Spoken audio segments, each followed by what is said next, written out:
Welcome back to Busting Addiction and its Myths, brought to you by Safe House Rehab Thailand, which now has a spectacular new beach location near Hua Hin, Thailand.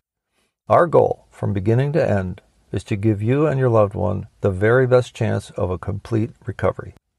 And to that end, you can't imagine a more serene yet astonishing setting than our location near the beach in Dolphin Bay. With the sea a short walk in front of us, and the awesome Samrayat National Park mountains behind our facility, we offer the most peaceful sanctuary one could possibly imagine to begin the journey of complete recovery.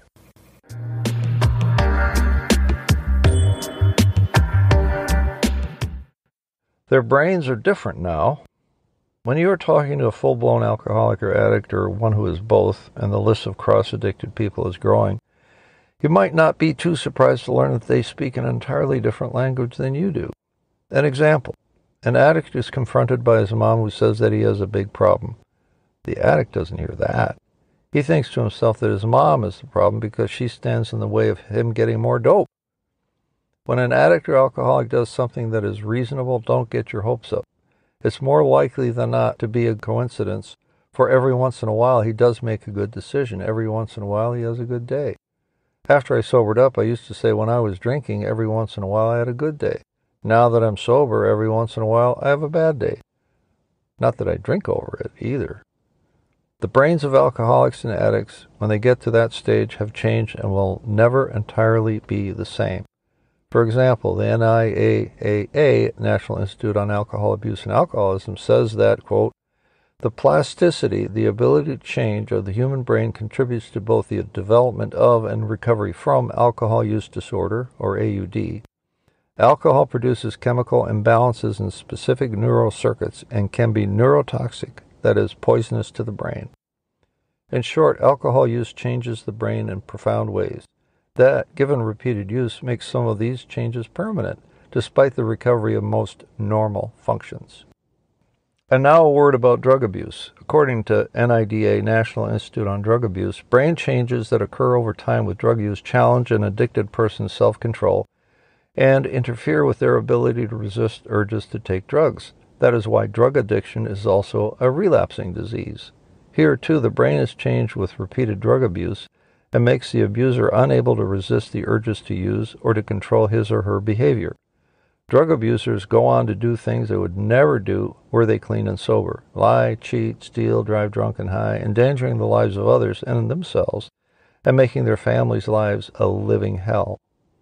So don't think that an addict who is still active in his addiction understands what you are saying, that the way you think he should understand what you're trying to say. You say one thing and he thinks another. His only ambition is to get high and stay that way as long as possible and without consequence.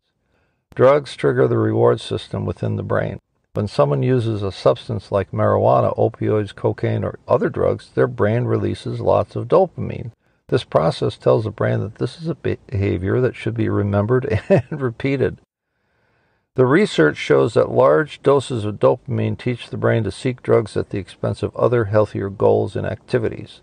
Studies have also shown that consistent drug use severely limits a person's capacity to feel pleasure at all.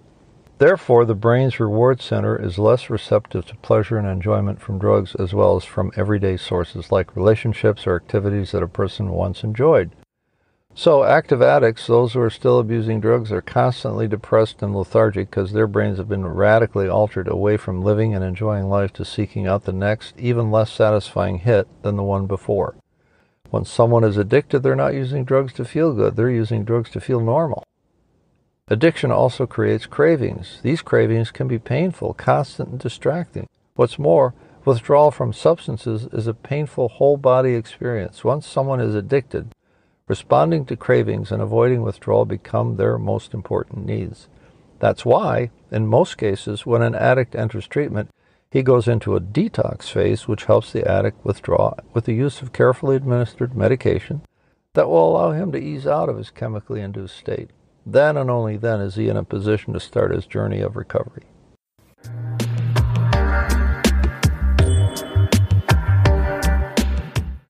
This podcast is sponsored by Safe House Rehab Thailand, with a new beach location near Hua Hin, offering the best chance of a complete recovery, because families today are facing new challenges and deserve a better way forward.